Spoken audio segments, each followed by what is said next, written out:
அவருடைய பிள்ளைகளுக்கு, இயேசுவை விசுவாசிக்கிற ஜனங்களுக்கு, அவர் மேல் நம்பிக்கை வைத்து தேவனோடு கூட இருக்கிற ஜனங்களுக்கு அவர் என்ன தேவனாக இருக்கிறார் சொன்னா யெகோவா நிசியாக இருக்கிறார். யெகோவா நிசி என்று சொன்னார் உன்னுடைய யுத்த களத்தில் உன்னுடைய ஜெயத்தை ஆண்டவர் கொடுப்பார். நீ சண்டையிட வேண்டிய அவசியமே கிடையாது. உன் சத்துருக்களுக்கு முன்பாக, உனக்கு எதிர்த்து வருகிற அநேக ஜனங்களுக்கு முன்பாக, கூட்டங்களுக்கு முன்பாக ஆண்டவரே உன்னுடைய கொடியை ஏற்றுவார்.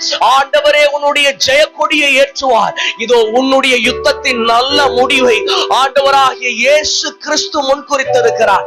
நீ கவலைப்படாதே, நீ கவலைப்படாதே. அப்பா நமக்காக இருக்கிறார். யெகோவா நிசி நம்மோடு கூட இருக்கிறார். என் யுத்தத்தில் நான் எப்படி ஜெயிப்பேன் ஆண்டவரே என்று சொல்லி நீ நினைக்கும் போது ஆண்டவர் சொல்றாரு, நீ யுத்தத்தில் ஜெயிக்க முடியாது. உன் பலத்தால் உன்னுடைய யுத்தத்தில் நீ ஜெயிக்க முடியாது. உன்னுடைய ஆயுதங்களை கொண்டு நீ உன்னுடைய யுத்தத்தில் ஜெயிக்க முடியாது.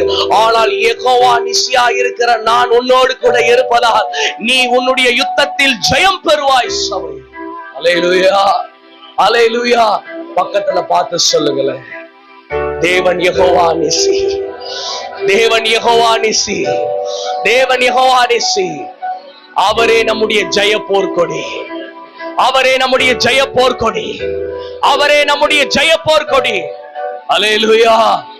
இயேசு பிறந்தார் சபையே நம்மை ஜெயிக்க வைப்பதற்காக. இயேசு பிறந்தார் சபையே நம்மை ஜெயிக்க வைப்பதற்காக. நம்முடைய கொடியை ஆண்டவர் ஏற்றுவார். நம்முடைய ஜெய கொடி ஆண்டவர் ஏற்றுவார். எப்படி ஆண்டவரை நான் ஜெயிப்பேன்னு நினைக்கிறீங்களா? ஆண்டவர் நம்மை ஜெயிக்க வைக்கும்படியாகவே கத்திருந்த பூமியில வந்தார். நம்மை தோல்விக்குள்ளாகவும் கண்ணீருக்குள்ளாகவும் பாடுகளுக்குள்ளாக விட்டுட்டு போற தேவன் அல்ல. நம்மை உயர்த்தி ஓட்டத்தில் ஜெயித்து அந்த கப்ப கையில் எடுக்க கத்தர் உதவி செய்வார். இயேசு பிறந்தார் ஜெயத்தை கொடுப்பதற்காக. காரணம், அவர் யெகோவா நிசியாய் நம்மோடு கூட இருக்கிறார்.